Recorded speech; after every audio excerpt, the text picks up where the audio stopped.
മാലിന്യമുക്ത നവകേരളം ക്യാമ്പയിനിന്റെ ഭാഗമായി ജനപ്രതിനിധികൾക്കും ഉദ്യോഗസ്ഥർക്കുമായി ശില്പശാല സംഘടിപ്പിച്ചു. കണ്ണൂർ കോർപ്പറേഷൻ തല ശില്പശാല IMA ഹാളിൽ മേയർ മുസ്ലിഹ് മഠത്തിൽ ഉദ്ഘാടനം ചെയ്തു.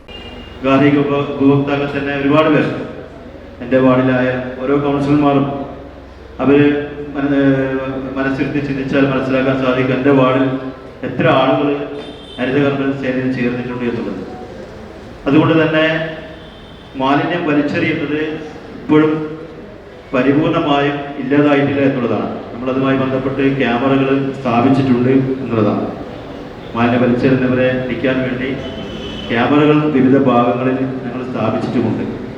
ഒരുപാട് സ്ഥലങ്ങളിൽ വെക്കാനുമുണ്ട്. അടുത്ത പദ്ധതിയോടുകൂടി ക്യാമറ ഇല്ലാത്ത സ്ഥലങ്ങളിലൊക്കെ ക്യാമറ സ്ഥാപിച്ചുകൊണ്ട് പരിപൂർണമായും മാലിന്യം വലിച്ചെറിയുന്ന മാലിന്യമുക്ത നഗരം എന്നുള്ള ഒരു പേരും പെരുമയും കണ്ണൂർ കോർപ്പറേഷൻ ഉണ്ടാകേണ്ടതായിട്ടുണ്ട്. അതിനു വേണ്ടിയിട്ടുള്ള പ്രവർത്തനങ്ങളുമായിട്ടാണ് കോർപ്പറേഷൻ മുന്നോട്ട് പോകുന്നത്.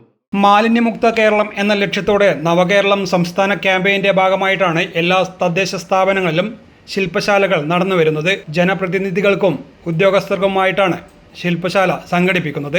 കണ്ണൂർ കോർപ്പറേഷന്റെ ശില്പശാല IMA ഹാളിലാണ് നടന്നത്. Deputy mayor advocate P. Indira അധ്യക്ഷത വഹിച്ചു. സ്റ്റാൻഡിംഗ് കമ്മിറ്റി ചെയർപേഴ്സൺമാരായ ഷമീമ ടീച്ചർ, VK ശ്രീലത, ഷാഹിന മൊയ്തീൻ, സുരേഷ് ബാബു എളയാവൂർ, സിയ തങ്ങൾ തുടങ്ങിയവർ സംബന്ധിച്ചു. News desk, city news.